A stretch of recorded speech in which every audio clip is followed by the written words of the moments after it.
Assalamualaikum warahmatullahi wabarakatuh. We meet again. Now the topic is narrative text.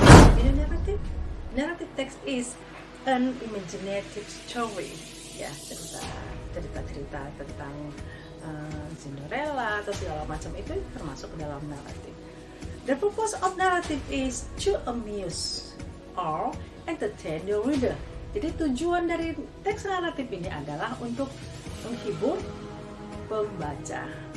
Kinds of narrative, ada berbagai jenis naratif ya, banyak jenisnya, diantaranya adalah fairy tale, mystery, science fiction, horror, adventure, romance, legends, fables, or maybe ballads, etc. dan lain-lain. Kalau kita bicara naratif, maka kamu harus tahu tentang generic structure dari naratif itu. Generic structure-nya yang pertama adalah orientation. Apa sih orientation itu? Ya, orientation itu background atau opening of paragraph. Jadi orientation itu ya pembukaan paragraf. Akan ada di situ karakternya atau pelakunya, tempatnya, waktunya kapan, apa di orientation. Generic structure yang kedua adalah complication. Complication itu adalah masalah, problem. Problem yang menyebabkan krisis, di mana problem itu sering berkembang, sehingga itulah yang dikatakan dengan complication. Yang ketiga adalah resolution. Resolution itu adalah problem solving atau pemecahan masalah. Jadi masalah yang ada dalam cerita itu diselesaikan, dipecahkan. Yang keempat adalah reorientation.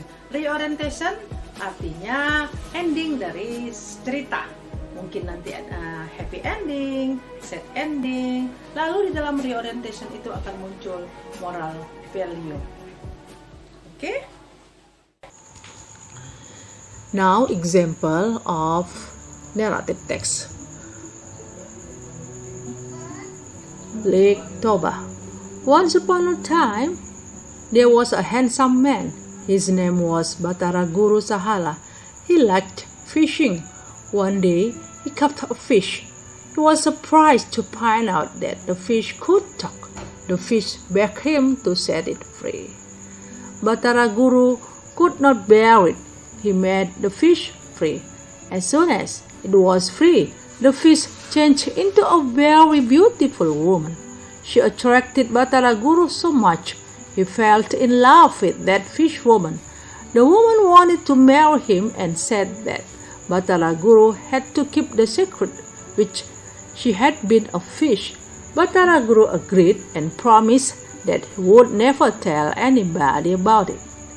They were married happily. They had 2 daughters. One day, Batara Guru got very angry with his daughter. He could not control his mad. He shouted angrily and yelled the word of fish to his daughters. The daughters were crying. They found their mother and talked her about it. The mother was very annoyed. Batara Guru broke his promise.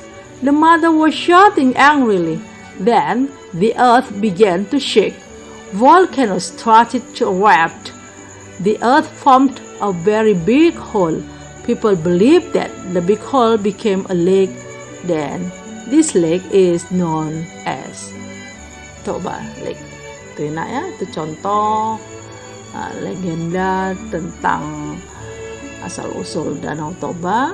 Kamu lihat di situ ada orientation pada paragraf pertama, lalu selanjutnya ada complication masalah, dan paragraf terakhir ada pemecahan masalah atau resolution.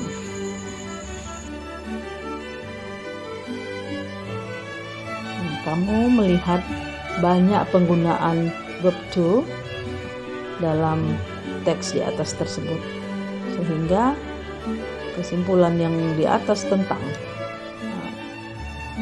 grammatical features dari teks naratif jelasnya banyak menggunakan past tenses Setelah kamu melihat bermacam-macam contoh tentang naratif di sini, ya di papan ini, mudah-mudahan cukup jelas, kamu bisa mengerti semua dan bermanfaat.